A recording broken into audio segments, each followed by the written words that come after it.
네, 여러분께서 지금부터 이제 공부하실 과목은 소방관계법규라고 하는 과목인데요. 소방 관련 법들입니다. 소방 관련 법들이 예전에는 그냥 구소방법이라고 해서 소방법이 하나만 있었는데 지금은 소방 관련 법들이 굉장히 많아요. 그래서 공부하실 법들이 많고 앞으로 신설되는 법들도 굉장히 많아질 겁니다. 그래서 일단은 먼저 제가 수업 진행하는 순서는 최초 이제 법이라고 하는 게 어떻게 구분되는지 설명을 잠깐 한번 드릴 거고요. 그 다음에 이제 2번부터 보시는 것들이 소방 관련 법규들이에요. 소방법의 종류는 소방기본법이라고 하는 게 있고, 그리고 소방에서 공사법, 그리고 소방 설치 유지 및 안전관리하는 법률이라고 하는 것도 있고요.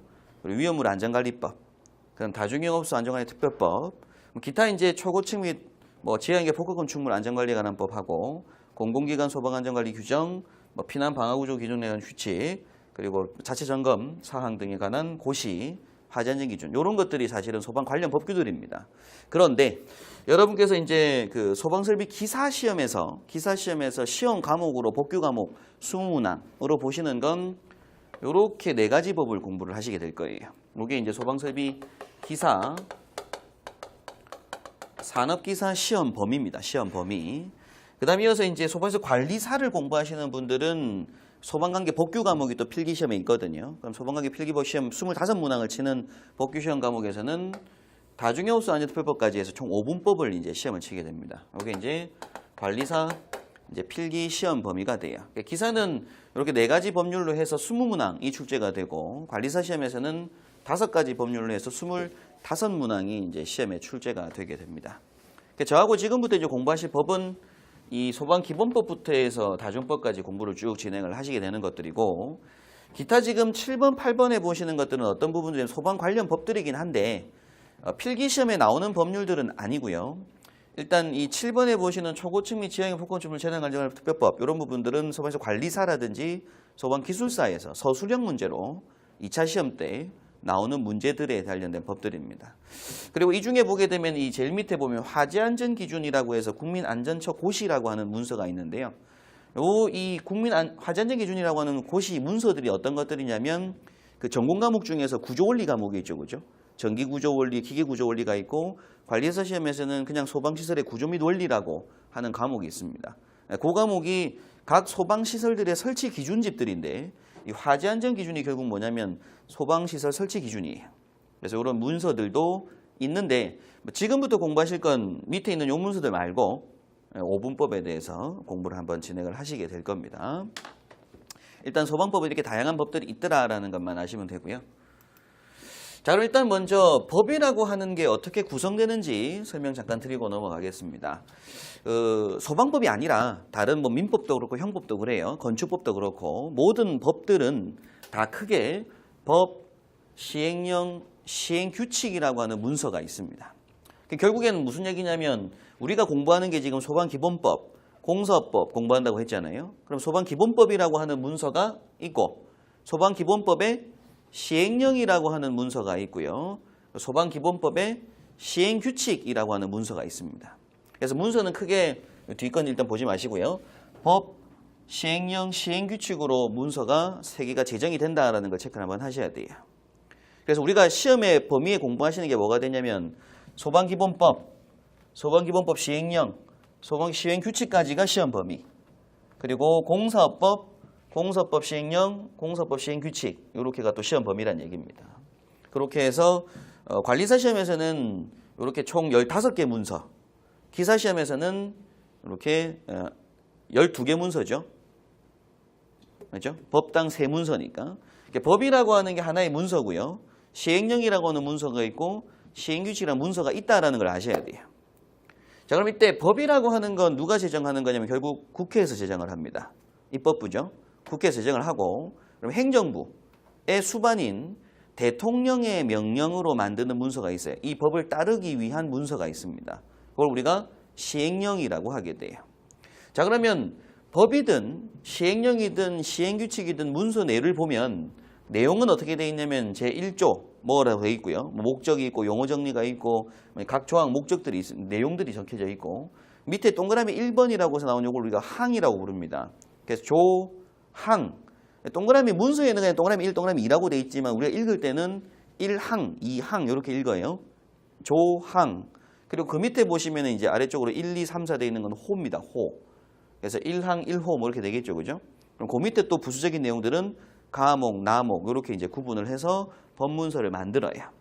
그러면 소방기본법이라는 문서를 보면 뭐가 있다는 얘기예요? 조항, 호목들이 있다는 얘기죠. 1조가 있고 2조가 있고 3조가 있고 4조가 있고 1조에 1항이 있고 2조에 1항들이 있다는 얘기입니다. 자, 그러면 이 법을 보다 보면 국회에서 법을 만들 때 자세한 사항이라든지 혹은 서식이라든지 양식지 이런 것들은 뭐라고 보통 되어 있냐면 대통령령에 따른다 혹은 대통령령으로 정한다 라고 하고 넘어가 버립니다. 그 얘기는 결국 어디서 문서를 만들어라? 시행령으로 문서를 만들어라 이런 얘기입니다. 그래서 법을 조항홍어를 읽다 보면 대통령령으로 정한다 라고 했다는 얘기는 그 법 어디에 있을 거라고요? 시행령에 있을 거란 얘기예요. 그 다음 또 마지막으로 시행규칙이라고 하는 문서가 있는데요. 이건 우리가 총리령이라고 해서 시행령보다 좀 더 하위 문서입니다. 하위 문서인데 예전에는 소방 쪽이 안전행정부 소속이어서 원래 이게 안전행정부령이었었어요. 근데 그게 이제 국민안전처가 생기면서 총리령으로 등급이 올라간 상태입니다. 실제 문서 내용 자체가. 그래서 총리령입니다. 그러면 법을 공부할 때, 법을 또 몇 조 몇 항을 읽을 때 뭐 자세한 사항은 총리령으로 정한다라고 할 때가 있다고요. 그건 어디서 봐야 된다? 그 법 시행규칙 문서에 다루고 있을 거다 그런 얘기입니다. 최근에 국회법 때문에 뉴스에서 뭐 논란이 있는 부분이 요거는 행정부 권한이잖아요. 그죠? 결국엔. 국회에서 법을 만들어서 대통령령을 따른다라고 하면 대통령령에서 행정부에서 만듭니다. 근데 요 문서를 지금 법에서 다시 국회에서 뭐 하려고 하냐면 이제 수정하려고 하는 거예요. 근데 지금 요건 행정부에서 하고 있는 거잖아요. 그죠? 그래서 요거는 행정부에서 대통령령으로 정하는 문서, 총리령으로 정하는 문서가 있더라. 그러면 이제 법을 볼 때 그렇게 내용이 나오고 또 시행령을 공부하다가도 뭐가 나오겠어요? 위로는 못 가고 시행령도 총리령으로 정한다라고 하고 넘어가는 경우가 생긴다고요. 그때는 여기 문서에 다루고 있을 거다라는 얘기입니다. 그래서 저하고 이제 시험 공부하시는 건 법, 시행령, 시행규칙이라고 하는 세 문서들을 각각 공부를 하시게 될 거고요. 그리고 공부하다 보면 이 문서들을 만드는 건 사실은 국회의원하고 행정부들이잖아요. 행정직원들. 근데 사실 우리가 기술적인 부분들은 잘 모르시잖아요. 다.